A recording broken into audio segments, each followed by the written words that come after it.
education through there we go. St. Scholastica College with an emphasis in photographic literacy. That's really cool. During his career, Gregor has worked on some interesting projects and photographed for some great publications, including 2 years as the official track photographer at Canterbury Downs Racetrack, a month-long project in Africa, documenting the first attempted kayak descent of the Blue Nile from Lake Victoria to Lake Albert. We may have to have you back just for that, John. And an ongoing photo project on horse-mounted military musical bands. These all sound amazing. He has compiled the largest private collection of conservation photographs in Minnesota, working for the Nature Conservancy and the Minnesota Department of Natural Resources. Gregor currently spends his free time in Two Harbors, Minnesota, Temple, Maine. Boy, we didn't even talk about Maine. Bluff, Utah, and touring throughout Mexico. He owns and operates Cold Snap Photography, which is www.coldsnapphotography.com, which offers photographic workshops and tours in Canada, United States, and Mexico. Thank you so much, John, for coming, and take it away. Thank you, Just a Ellen. quick reminder, everybody please stop your video and mute your microphone. Go ahead, John, sorry. That's all right. Thank you, Tom. Thank you, Ellen. Just as logistics, Tom or Ellen, if you want to monitor questions that might come up during the presentation, I will take breaks regularly throughout the presentation to answer questions. And if people have them, if they want to put them in the chat or ask them when I take a break, that would be wonderful. And okay, I'll keep an eye on it. I've got the chat open, so I can. I'm more than happy to let you know if there are questions. And Okay. and everyone, if you have a question, go ahead and put it in the chat box. Thank you, Ellen. And I want to thank you for having me. It's an honor to be here and present. So I'm going to be talking about black and white photography. I'm going to get started here and start off with sharing my screen. Let's see here. So hopefully you see a slide up called The Fine Art of Black and White and Landscape. Is that true? Yep, looks good. Thank you. Perfect. All right. So I'm going to talk about visualization, exposure and process, and print presentation.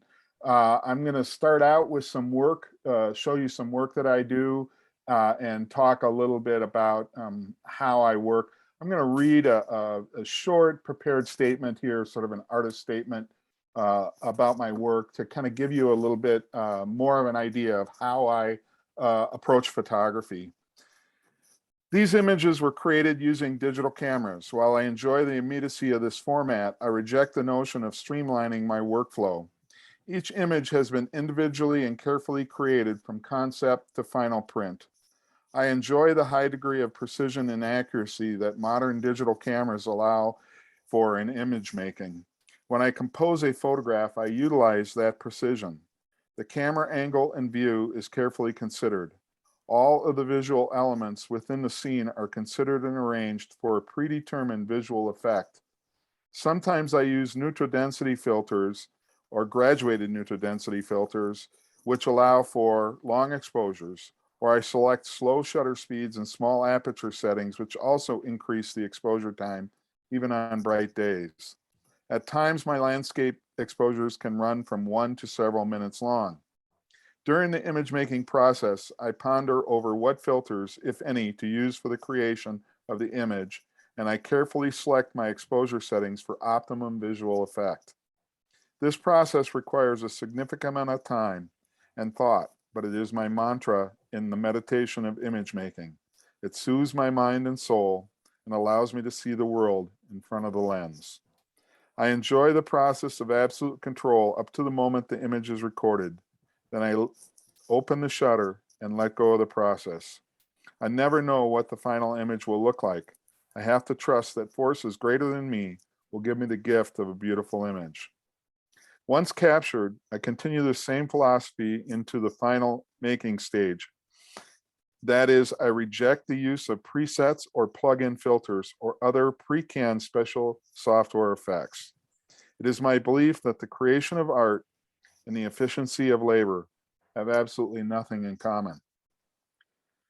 These images were individually post-processed in Adobe Camera Raw to adjust for color balance or black and white color balance, contrast, sharpness, and clarity. Each image was then imported into Photoshop for minimal retouching, mostly some burning and dodging, which is lightening or darkening of selected areas in the image. This process ensures me that each scene is depicted as a carefully considered capture of a unique moment in time, not a haphazard or lucky coincidence between a generic software program and a randomly selected set of pixels. Finally, I cut, finish, and assemble the frame and prepare the presentation of the prints. This laborious process keeps me in front of the image for a good long time. This gives me time to reflect on why I created the image. Is it a really good image? What does the image say? How does it say it? Is it effective? And on and on. I like to believe that this makes me a better photographer. However, I guess you will be the judge of that. So I'm going to show some of my work and from a number of different areas, starting with Minnesota and the upper Midwest and then coming down to the Southwest. So as part of the preparatory thought process on how to create a black and white image, I kind of come from the Ansel Adams school. When I was a young man studying photography, Ansel Adams was kind of at the end of his career, and I never got a chance to meet him. I did get a chance to go and meet Clyde Butcher, who I would say is the best black and white photographer that's working today out of Florida, down in the cypress swamps. And I did get a chance to go down there and meet Clyde, which was kind of nice to do.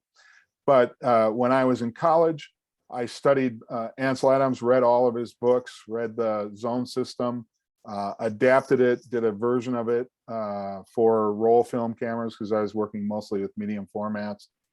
Couldn't afford 4x5 at the time. Later I got 4x5, but got more into color than black and white. Kind of resurged after I went into digital and came back into digital. And I still kind of use some of those concepts. So I try to pre-visualize my work. And I'm going to kind of run through the why, when, where, and how with black and white. So this is a image from northern Minnesota on Lake Superior, where I work. I live and work up there these days, about 3 months out of the year.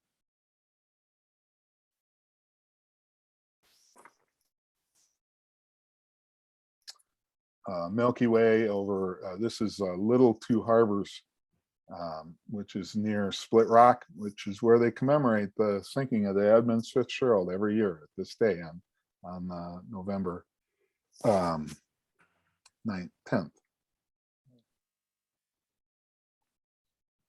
North Dakota. North Dakota is great. I do some workshops up there. We go up and photograph old abandoned farmsteads. It's a wonderful place. Lots of old abandoned farmsteads up there.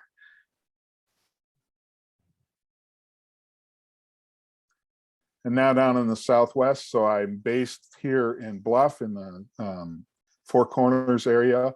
And it's a wonderful place to photograph. There's tons and tons of history, everything from the sort of the old cowboy history to ancient history. This is Shiprock down in New Mexico.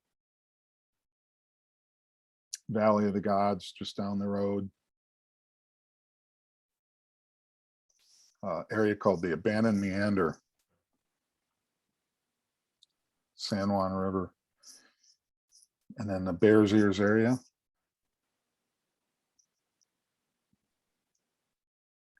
I call this one the Guardian of the Valley. There are literally thousands of archaeological sites within a very short drive of this area here. They're all over the place, and it's one of the really fun things to explore. I'm fascinated by history, fascinated by ancient cultures, and exploring those. And the amazing part to me is going and seeing the artwork and learning more and more about the interpretation of artwork, as well as their architecture and their relationship to the world. They had a wonderfully attuned sense of design that incorporated everything from their ceramics through the architecture to the artwork. And it's quite fascinating.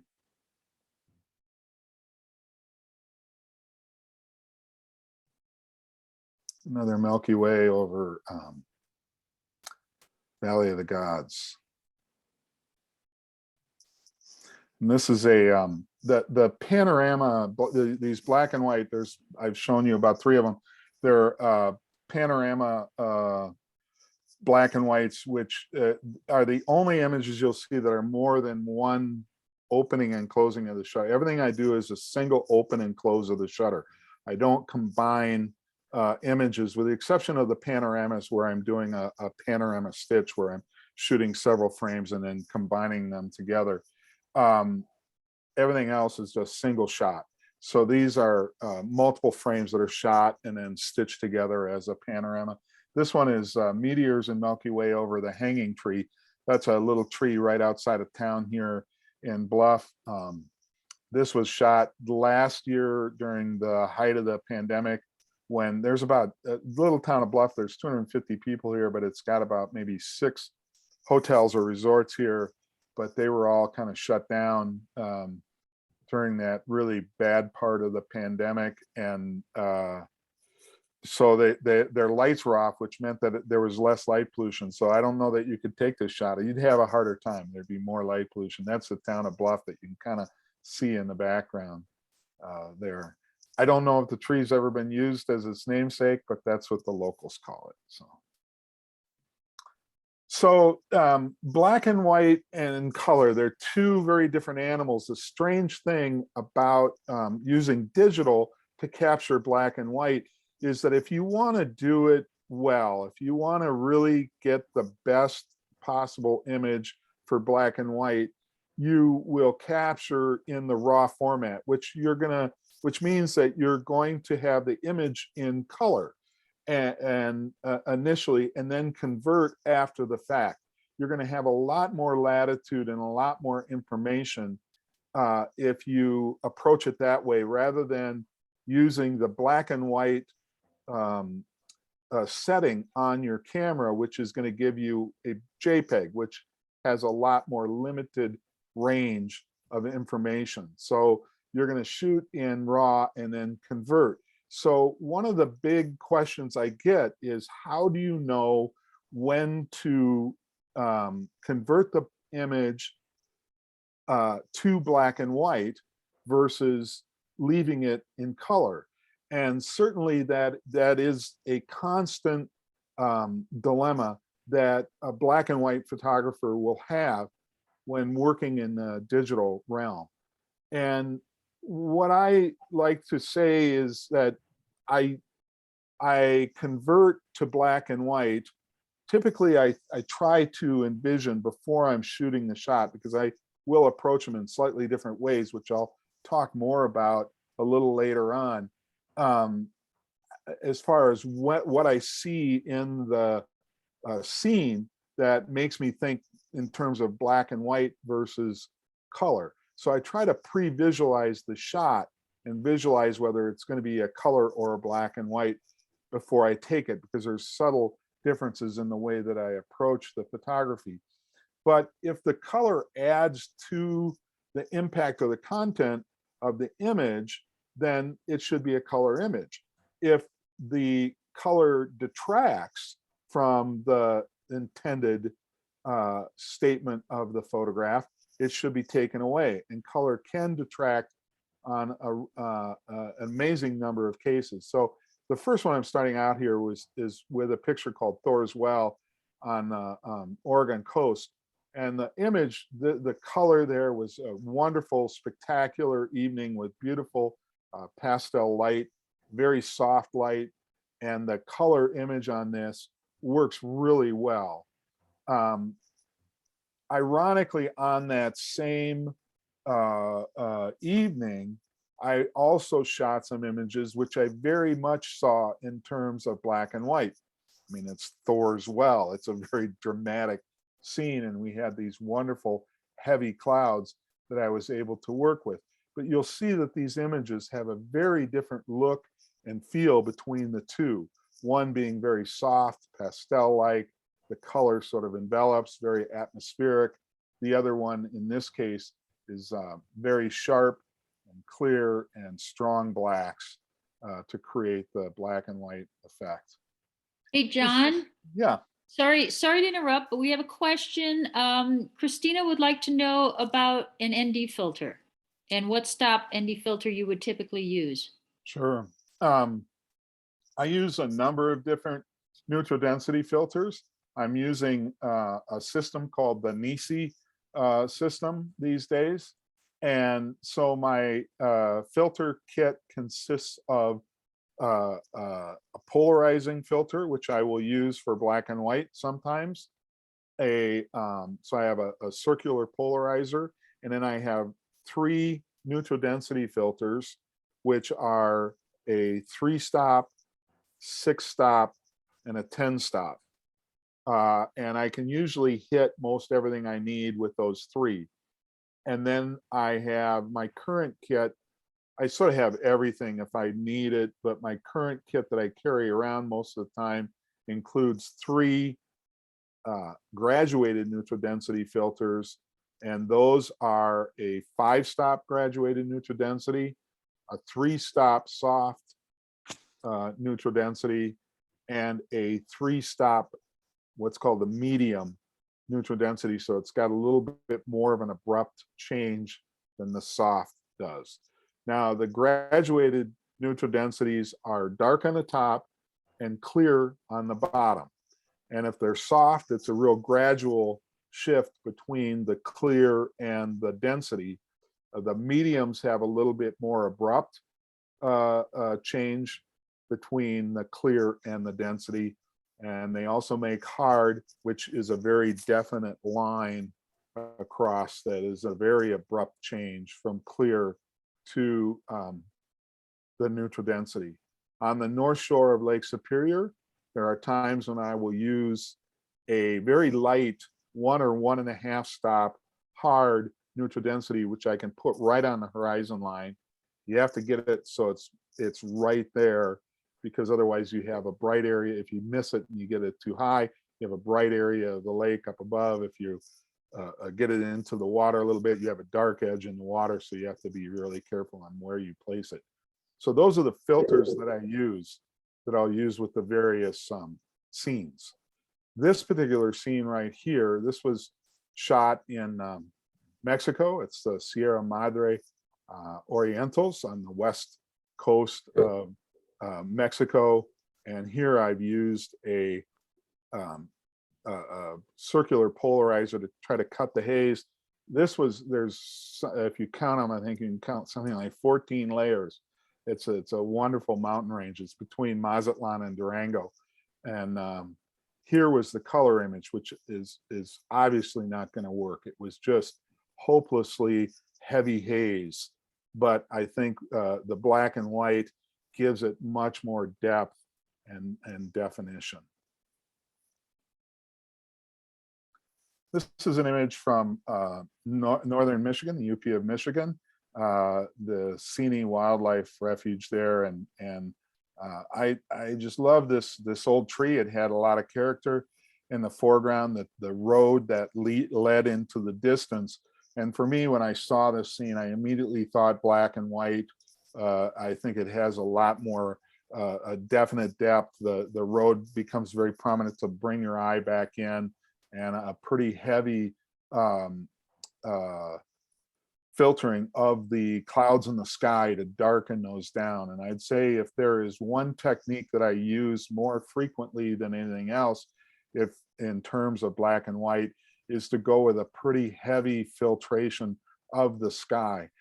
You know, if you look at the work of Ansel Adams or Clyde Butcher, one of the signatures that you'll see in a lot of their work is very strong, deep black skies. And they were able to do that because they worked with view cameras. And with view camera, they wanted to keep that camera perfectly level or parallel to the ground. And so things didn't recede backwards. And then they would use a lens shift to shift the lens up to get more sky. When they did that, what that did was it got the lens to the edge of its coverage, so there was less light that was passed by the lens, hence the sky would go really, really dark. We can't do that necessarily unless you have a tilt shift lens, but with most digital systems, you're not going to have that. So the next best thing that you can do is use these graduated neutral density filters to sort of fake that effect, if you will. And that's what I do. I will stack graduated neutral densities. So I'll use that 5-stop in conjunction with the 3-stop, sometimes all 3, if I need to really knock that sky down a lot and really stomp on it so that it gets good and dark for me. So I'll stack those at times. This is one that kind of fooled me. This is on the shores of Lake Superior. Took it last week. No, I'm teasing. This was done a couple years ago with right in the little town of Two Harbors. A very bitter cold day. I read the weather report the day before and it said freezing spray. And I went, freezing spray? What's freezing spray? So I decided I'd get up early and go check it out. Well, freezing spray meant that all the water coming off Lake Superior instantly turned to ice the second it hit anything. And that included the camera, the tripod, the photographer, everything. And so the winds were blowing at about 40 or 45 miles an hour. As long as I kept the lens pointed away from the wind, I was okay. And I could make images. But it didn't take long before the entire back of the camera was completely encased in ice, as well as the tripod. So I couldn't adjust the tripod, nor could I even make adjustments to the camera. And after about 15 minutes of being out there shooting, the camera just simply quit functioning. So I couldn't shoot anymore. But I shot this shot, and I thought that this shot, as I saw it, I thought, well, this is great. It has all the elements for a good, strong black and white. It has those nice, wonderful skies. It's got interesting texture and character. But as I processed it out, I realized that the color in this case really held this image because it gave it that cool look, that blue cool look to it, which emphasized the cold. And so in this case, I was sort of fooled. I think I get it right, and then I'm throwing loops all the time. So it's one of those things that you'll constantly chase around, black and white or color. And it's a question that you'll be going back and forth on quite a bit. So what do I look for when I'm looking for images that will convert to black and white? I'll pause here for a second. Ellen, are there any more questions? Hang on a second. Let me look. No, I don't see any. Anybody have something they want to put in the chat? Just let me know. But this is great, John. Thanks. You bet. So one of the things I look for, there's a number of sort of elements that I look for in a scene to say, is this going to make a good black and white? And one of them are what I call black and white skies. And for me, black and white skies are skies that have drama and texture. I love drama in my photographs. I don't like it so much in my life, but I like it in my photographs. And as I say, I tend to filter real heavily to bring out those skies. So I look for those nice textured skies with lots of drama and effect. Here we have a storm passing over Cedar Mesa, cedar tree in the foreground. Actually, it's a juniper tree. There are no cedar trees in North Hey, America. John. Yeah. We do have a question now about from Ron as to whether you shoot in medium format or not. all the images that you see here are not medium format. I shoot with a Fuji. I have XT3 and XT4. I just bought the Fuji medium format, the brand new 50S Mark II, the 50 megapixel one. I just got it about 3 weeks ago. So I'm just now starting to play around with it. And it's an amazing camera. The ISO on that thing is quite incredible. You know, I can shoot at 12,000 ISO and it looks great.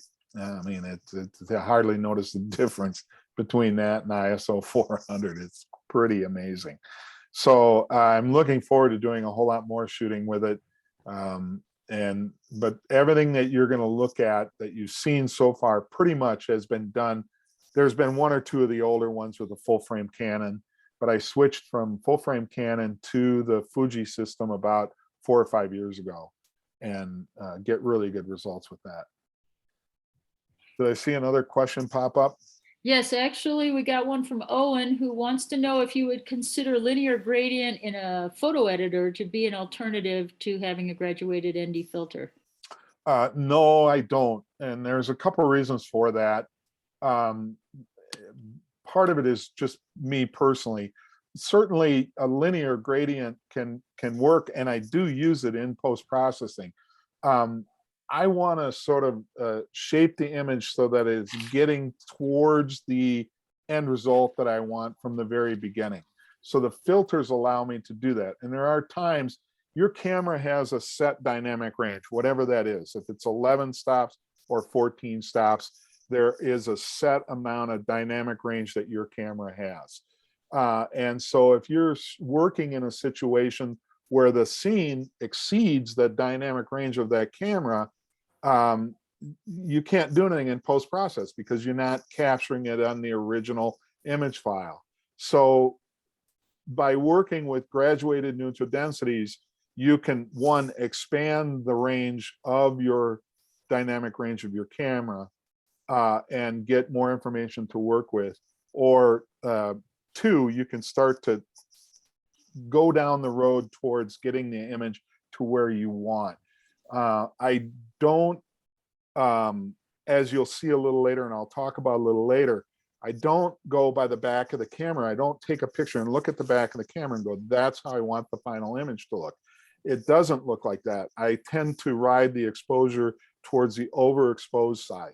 I'll explain more why I do that a little bit later, but I'm canting it that way so that I have a better original to start working with when I bring it into post-processing to get it to the point where I want it to. And the final reason is, as I said in my original artist statement, I like fiddling with the camera out in the field. I enjoy that. It keeps me sort of engaged in working with this thing and settles me down. So I'm not just shooting around. It slows me down and helps me see better. So, and sometimes by using filters, it changes how I'm responding to the scene and how I'm making things a little different. This is an image from Monument Valley. I work with a guide down there. If you want to go into the backcountry, you have to use a native guide. I work with a great guy by the name of Harry Nez. Harry's wonderful. I've known him for several years now, and we've gone out shooting, and he's become a good friend. And these storms were moving through one after another. Just these incredible storm fronts were just coming through the valley one after another. And I said, Harry, it's really unusual weather you got. And he said, yeah, we call these in-law chasers. Somehow it just seemed appropriate. This is another shot of the hanging tree. Again, those heavy clouds, a lot of texture, a lot of character.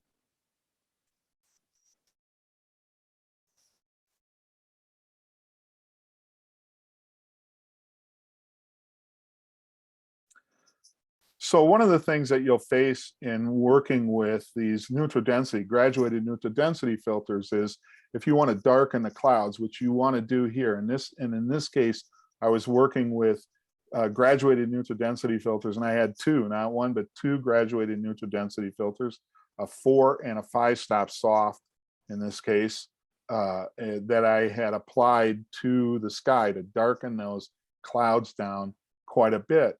Now, naturally, when you put a graduated neutral density filter on the camera, it's going to evenly go across the entire scene.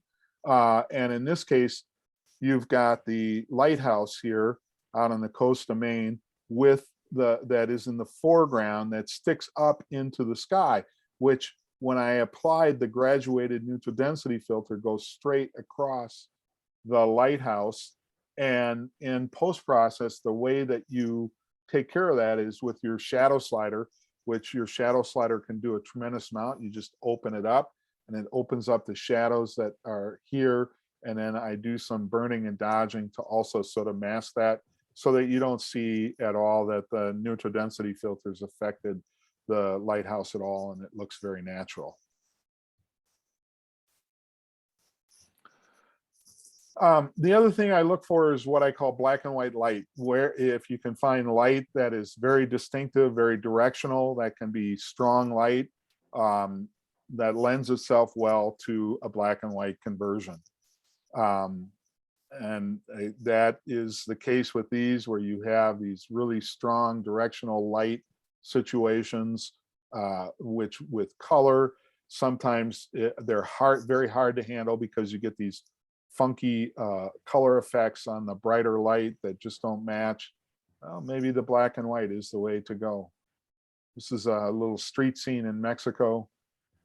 Incidentally, this was taken with one of my little pocket Fuji cameras. Wonderful camera, and an X70, and it's a little pocket camera about the size of a pack of cigarettes that you can carry in your breast pocket, and you just pull it out. And this was handheld at 1/8 of a second.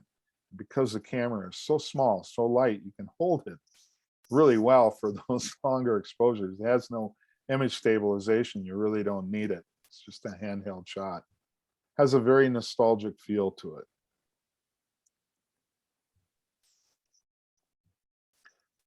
This is a very atmospheric light here, very high key, shooting into the light.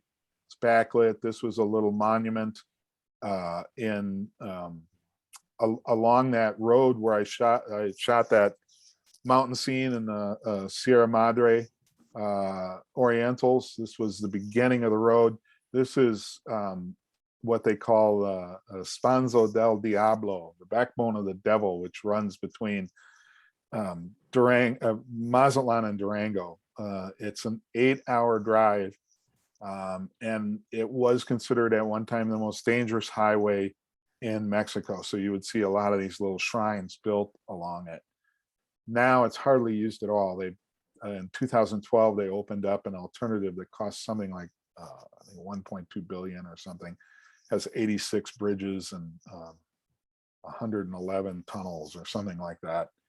And it's quite incredible, a new highway. It's a toll road. Everybody takes that. Nobody's on this old road. So we drove down this old road, had it all to ourselves, hardly saw any other vehicles at all. And in this case, one of the telltale signs here that you can see, if you look over in this lower right-hand corner where you have this fencing that comes down, there was actually some of that orange fencing that you'll see, snow fencing.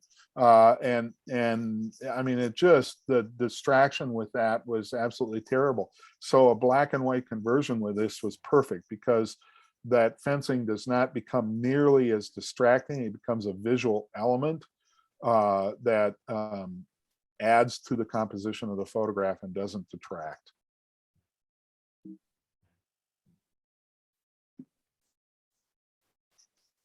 This is another shot from Mexico. We were at Valle Bravo on a hill, on a rooftop restaurant. Just as the sun was setting, I looked and I saw this scene with the Main Street kind of going up the hill to the cathedral at the top of the hill. I thought it was a wonderful metaphor for so much of the architecture that we saw in north central Mexico, with the importance of the Catholic cathedral dominating the town and the town's landscape as well as politic. This particular image had a fair amount of light to the left and even to the right of this street here, but I was able to bring those down considerably just using burning techniques in the post process to give it this very strong sense of direction of moving up the hill, and the eye leads up the hill to the cathedral. This is from Iceland. A receding road. I saw this scene and just immediately thought in terms of black and white, had strong light glinting off the road and interesting light in the distance too, that's your eye sort of leads to. On the shores of Lake Superior, similar situation. It just cried out for a black and white conversion, the layers, the light in the fog. Waterfalls are almost always a natural for black and white. I think that they transfer really, really well in many cases. So content is like the waterfalls is something that I look for. In this case, this is on the UP of Michigan in Marquette. It's an old taconite dock for loading taconite or iron ore for the big ships on the lake. And it's actually the remnants of it. And I felt that it lent itself really well to a black and white conversion. The Flying Buttress church down in Mexico. This is a church, 15th century church. I'm sorry, 16th century church, 1500s, early 1500s, down in Mexico. And what was the artist named? Escher, I think, who did all those pen and ink drawings. Like, it's kind of reminiscent of that. So I thought the black and white conversion was appropriate for this. And then a pyramid down in Zitakaro.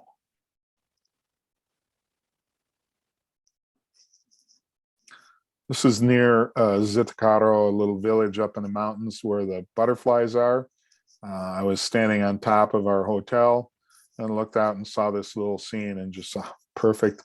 And I think the conversion to black and white really leads you to look at the content of the image more. And you look down here and you see this little game being played, the little soccer ball being played by a brother and sister with their dog in the street. It's just a capture of a moment in time. The color becomes much more busy and you would be sucked in by the color and miss some of that content. Black and white has a way of stripping that away, and just you're left with the content of what the image is about, and which in this case is capturing that moment in time. Rocks and texture up on Lake Superior, the ring road in Iceland,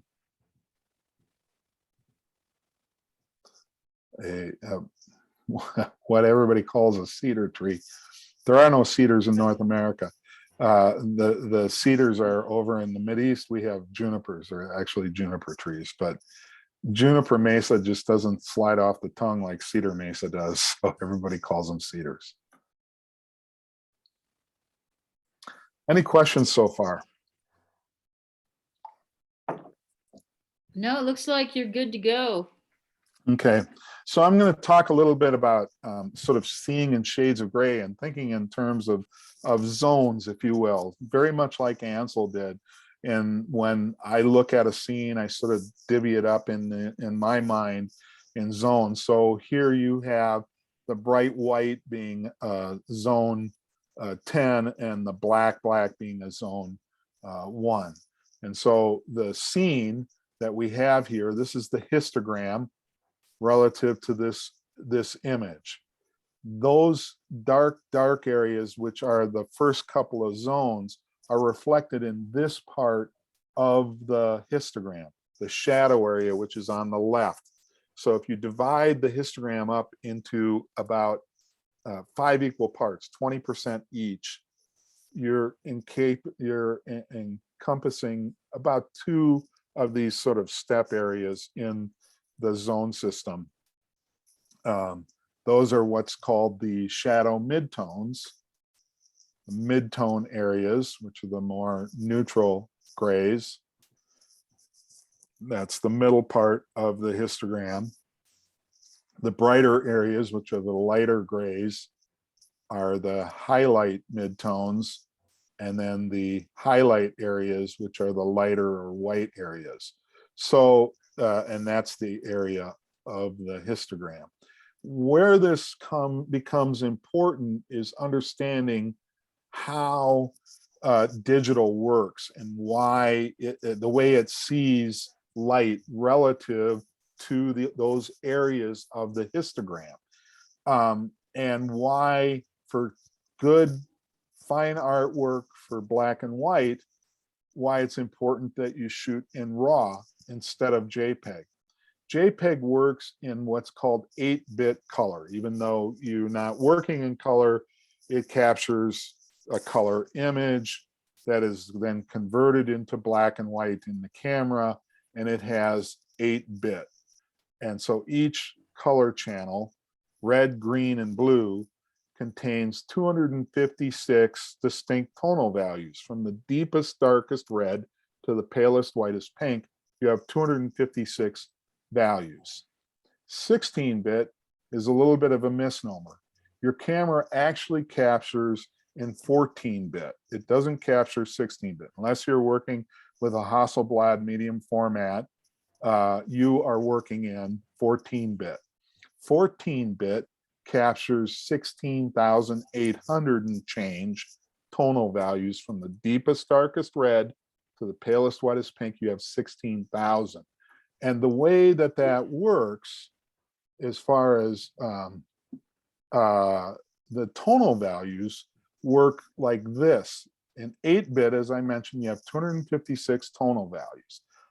In the brightest area of the histogram, you contain 128 tonal values. Half of your tonal values are in that brightest 20%, in the highlight area of your histogram. The highlight midtone contains half that, 64 tonal values. The midtone area contains 32 tonal values, and the shadow midtones contain 16 tonal values, and the darkest 20% contains only 8 tonal values. That's all you have to work with if you're capturing in JPEG. If you capture in camera RAW, it runs the same way, but you're starting with 16,000 and change. So it's 8,400. And then the midtone highlights is 4,200 and change. The midtones is 2,000 and change. The midtone shadows is 1,000. And then the darkest area has 512 tonal values. So you have a lot more information if you are working in your RAW mode than you do in a JPEG. And that becomes more important when you import that image into Photoshop and you start wanting to make some changes, burning, dodging, altering the image. Because whenever you make editorial changes in Photoshop, you're throwing pixels away. Now, there's a term that's called lossless editing, which the people who say, oh, if you edit in the RAW converter, you have no pixel loss. And that is misleading. That's a misleading statement, because it's true. If you're using Lightroom or Adobe Camera Raw, when you make those edits, you're still retaining the original pixels. All the original pixels are there. But as soon as you apply those edits, make it more contrasty. If you're working in color, make it bluer, more yellow. Even if you're sharpening, you are throwing pixels away. Those pixels are being shut off, if you will. They're not lost forever because they're still there in the original file, yes, but you're discarding pixels. That's a necessary part about going through those edit process. So when you send that image off to get printed, either to the printer that's attached to your computer, or if you go out to a service bureau, you have shed pixels from that image. If you are working in a 8-bit environment, you don't have near the latitude, so you start having dropouts of tonal values, which kills you in black and white. You want a nice smooth tonality, and you want nice gradual changes in your tonal changes so that you have a full spectrum for the image. You need to use the 16-bit or the camera raw. All right.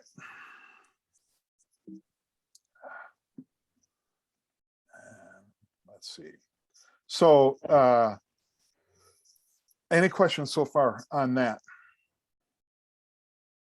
Let me see, hang on a second. We've got one from Tom. He said that your slide says exposed for the shadows. I expose to keep my highlights from clipping. How do you balance these needs? Sure. So if you're capturing in camera raw, the raw converters have a tremendous ability to take information that's on the overexposed side and bring it back into the usable realm. It can easily take an image that is 2/3 of a stop, if not a stop and a third, overexposed. So if and that's going to be different than JPEGs. JPEGs tend to favor a slight underexposure. Overexposure is the death knell for a JPEG because they blow out the highlights. That's it. They're gone. You can never get that information back. The raw image, if you're photographing in the raw mode, what you're looking at on the back of the camera is actually a JPEG preview and a JPEG histogram. It's not true to what the whole file contains. It is because the camera can only process and show you a JPEG. It can't show you the true RAW. The only way that you can see the true RAW is once you download it onto a computer and view it in Lightroom or Adobe Camera Raw or some other RAW converter program that is able to show you the full spectrum of what you have. So if you turn your camera's highlight warnings on, and I do this, I work with my highlight warnings on, and when I take a picture of a scene, I will look for if I'm getting any of those little blinkies that tells me that I'm overexposed. I don't get too concerned about it though, because I know that I can easily go, as I said, 2/3 or stop and a third, or in some cases, even 2 stops over, and still bring that information back into a usable realm. And the reason that you want to do that is because of the way that digital works. The last thing you want to do is underexpose an image so that when you bring it into your post process, you're having to take pixels, you're moving that exposure slider to the right, which means that you're taking pixels from the shadow and shadow midtone areas where there's very few tonal separations and bringing those pixels up into the midtones or even the midtone highlights or beyond.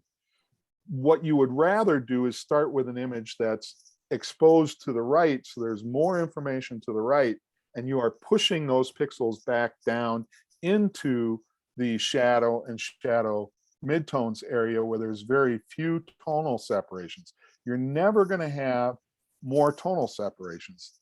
That's a fixed deal. But what you can do is push more pixels into those areas with fewer tonal separations so that hopefully those tonal separations have a little better integrity because they have more pixels there instead of robbing pixels from that area to try to bring them up. So the theoretical way that I try to work, and I'm fooled sometimes, I don't always get it right, but I always try to expose over towards the right. I'm riding it right up against overexposure. If I have a doubt, I give it 2/3 more exposure. And chances are I'm going to be using the one that's more exposed to the right than the one that is what the camera says is normal. In fact, most of my landscape shots, I start my shot, I shoot in manual mode, and the exposure meter is telling me you're 2/3 of a stop overexposed. That's where I start. Take a shot there, look at it, and a lot of times I'll go even further to the right. Any other questions? Oops, wrong way. No, that looks like that was it, but thank you. That was a very thorough explanation. So I process for grain effect too. You can use, this is in the effect area in the RAW converters. So both Lightroom as well as Adobe Camera Raw have these settings. They're down in the effects area. And in particular, you see right down here at the bottom, you can do vignetting here. I don't do my vignetting here. I do vignette images a lot, and I know vignetting can have a bad connotation, but you know, Ansel Adams, one of the quotes of Ansel Adams is "No print's done until I've burned in all four corners." He used to vignette every single print he ever made, and what that does is it tends to bring the eye into the image more. So you darken the corners, and then your eye is attracted. Your eye tends to be attracted to the brightest thing in an image, and if that bright thing's off on the corner, your eye's going to float off the image, and you don't want that. You want to kind of contain it and bring it into the image, create more of a sense of depth. So I tend to darken them, but I do it individually. I don't like to use the vignette tool here. I individually burn because each corner needs a different amount applied in my mind. But I use the grain effect, which is down here at the bottom. And so this is some of the images where I've got different grain effects here. So this one, my bottom is being covered up here by the bar and I can't see it, but you can see I've got the settings here for the amount of grain that I have used. If you want something really heavy, you have to turn those up higher. It gives you more of it, the old Tri-X or recording film effect to it. There's a difference between noise and grain. Grain is organic. It was an organic function of the size of the crystals that were in the film. So it's random, it's totally random. Noise is completely uniform. It's static in the image file.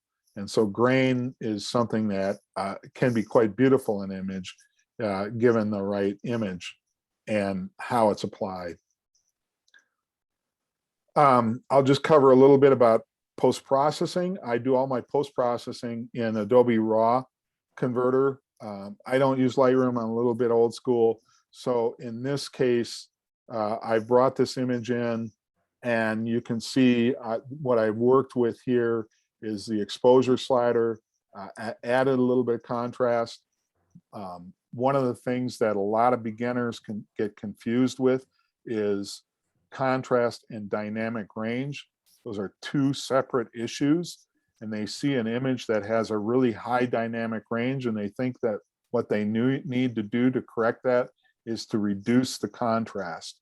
Most scenic images need a bounce in contrast. They need a little added contrast. So most of the time, I'm taking this contrast slider and adjusting it up, not a lot, but up a little bit, usually in the teens, like this, +16.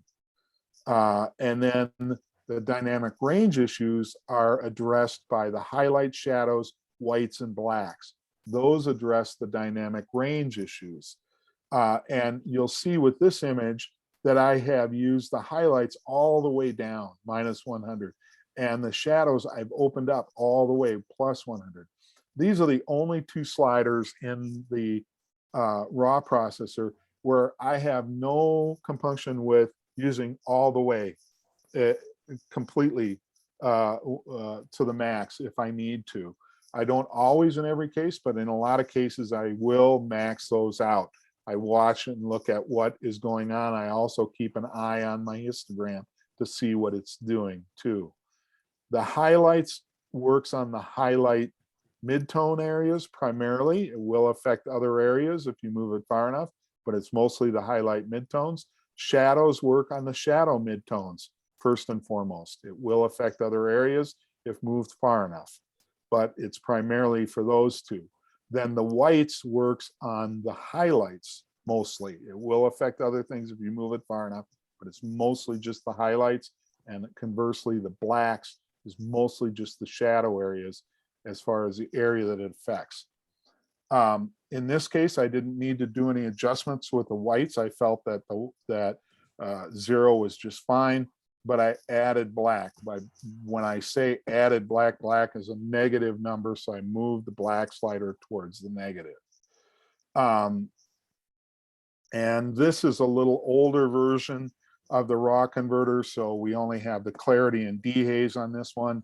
Now we would have texture, clarity, and dehaze, and they are the presence sliders. They change the color contrast. Even though we're working with black and white images, they still have 3 channels, red, green, and blue, and they increase the contrast within those channels. And so each of those sliders works a little bit differently. The texture slider, which I don't have on this particular example, affects more of the mid-tone areas as it's increasing that contrast. The clarity slider affects the overall color contrast, and the dehaze affects the highlights and the mid-tone areas of the color contrast. I find that these days with those 3 sliders, I'm using mostly the texture and the dehaze, and I rarely touch the clarity anymore. The texture does a much better job. It's more finessing. I find that the clarity gets a little clunky. I start having too many tonal value dropouts that I don't care for. So I don't use the clarity. I'm using mostly texture. And again, it's usually a pretty subtle adjustment, upwards typically most of the time, because I want to add a little extra punch to it. And so I apply something like what I would do here, a +17. The dehaze, you have to be very careful with that slider. You can easily overdo it. Some black and whites will take a little bit more. You need a little bit more punch that the dehaze will give you, but most of the time it's a very small number that I'm going up. Once I get done adjusting it in the raw converter, I bring it into Photoshop and I do my burning and dodging with Photoshop, and I use what's called the history brush to do that. I find that that is the best tool. It gives me the most natural look and the most finesse as far as blending these things. I can direct you to a step-by-step tutorial on how the history brush works on my website, which I'll do at the end. I don't have the time to explain it here, and it takes a few times through usually for most people to get it. When I go out to print, I am, as you can see, that I have retained the profile of a ProPhoto RGB color space. It's a color space, which is the largest color space, the most information that you can have. When I go to print, on the print dialog, I use Photoshop Manages Color, and then I select a particular paper profile that I apply to it right here and send that to the printer.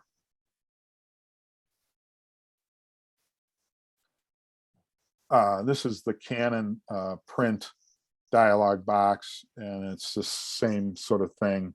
And I'm in this case, I'm using a Moab Juniper Barata finish. I will talk just briefly about papers.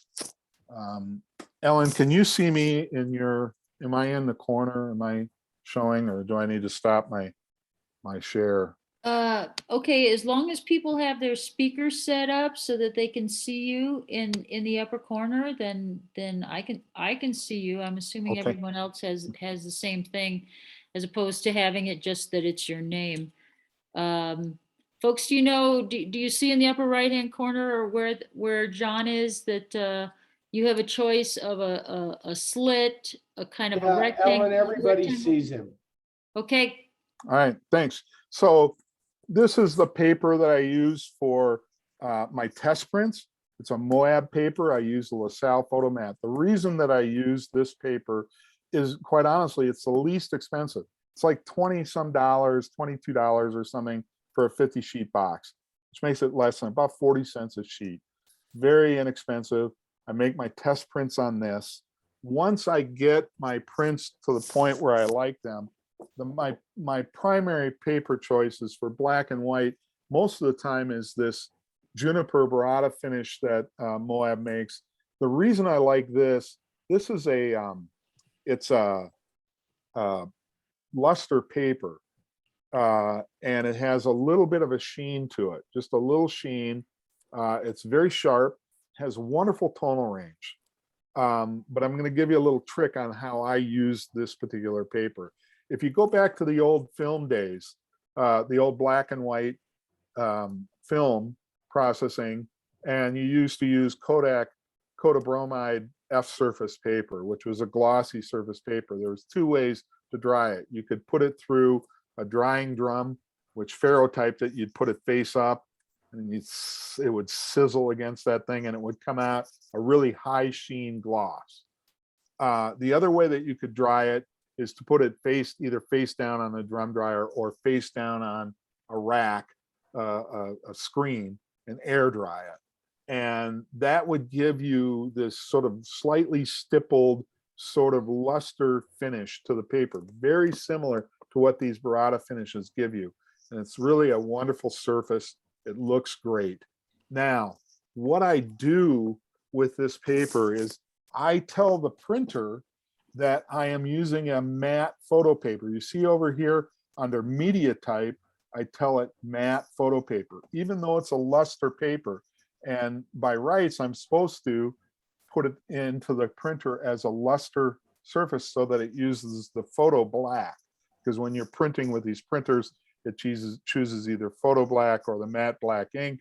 I use the matte setting, so it uses the matte black ink, because the matte black ink is much stronger, deeper, darker black, gives really rich, dark blacks, which I like. I use the profile, the printer profile of the regular juniper burrata finish on the, as I show here on the Canon printer.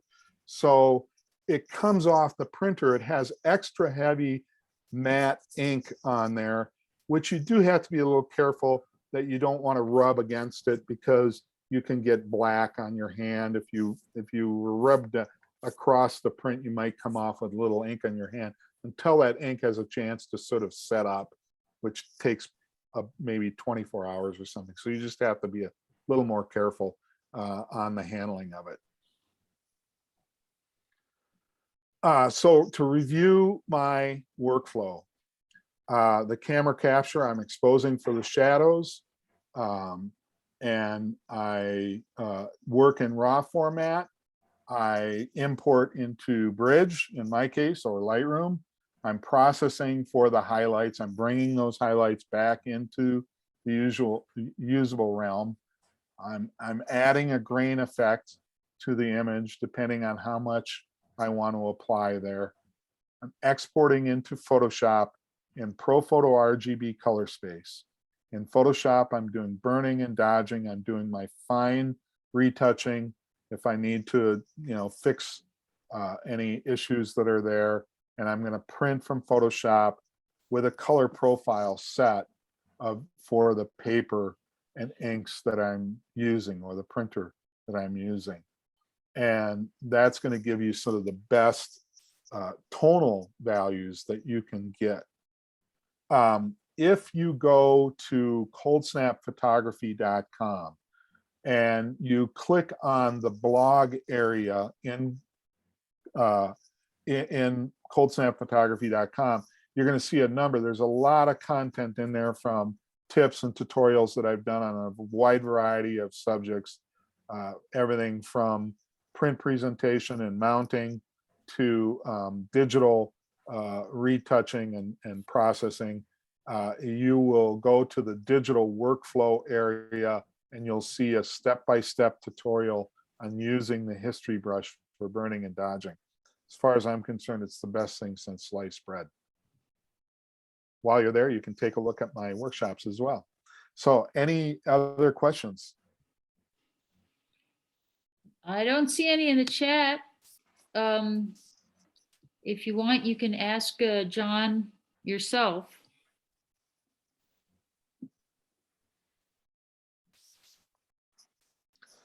So I've either put everybody to sleep or. We're just all getting our cameras turned back on and re-enabling our microphones. That was really, really interesting and very informative. Well laid out, a lot of information. Thank you. You bet. Thank you. Excellent, excellent. Yeah, we've got a lot of comments in the chat. Everybody just loved it, John. Good. Excellent photos. Thank you so much. Your photos are amazing. Beautiful work. So well done. Thank you. Well, I can Do a tell lot of you, gallery shows, or do you sell through the internet only, or what? How do you pay You know, for it? yeah, and I'm changing that a little bit, how I'm approaching my print sales. So a couple years ago, I started a website, johngregorphotography.com, and started putting a lot of images on there, thinking I was going to sell them. And it was through one of those turnkey places. So somebody else is doing the printing, because I was moving around a lot. I was traveling a lot. Also, at the time, I didn't have all my printers because I rent out my studio, my studio in northern Minnesota. If you ever go up to the North Shore and want a place to stay, you can find it on Airbnb. It's a beautiful big building that I rent out. All my printers were in there and I never had access to them. This last year, I moved back. I moved into my daughter's house and I had this wonderful little attic grotto where I live when I'm there. And I was able to move my printers and everything down there so I can do my own production again. So I'm turning off that website that will do remote printing and taking back control. Now, what that means is that it's going to be a little bit more delay, because if I'm off in Mexico for 3 months, I can't get a print done for you, obviously. So you're going to have a little bit more patience if you want to buy a particular print from me. But quite honestly, print sales is not a huge part of my income. I love to print. I do a lot of printing. I do a lot of shows. I have decorated both my daughter's houses, and then I start going to their friend's house and I see my images in their friend's house as well. So I have decorated a lot of homes with my images, but I don't do a lot of print sales. I do some. I have a couple of small galleries that carry my work and do some sales occasionally. Every once in a while, I line up an exhibit somewhere in some venue and do a bigger exhibit. But most of my income is derived from doing the workshops and teaching rather than print sales. But I love to print. It is one of the things I really love to do, and I teach it in a number of my workshops too.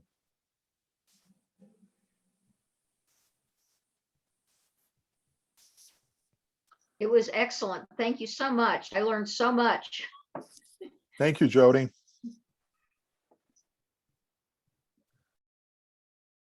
All right.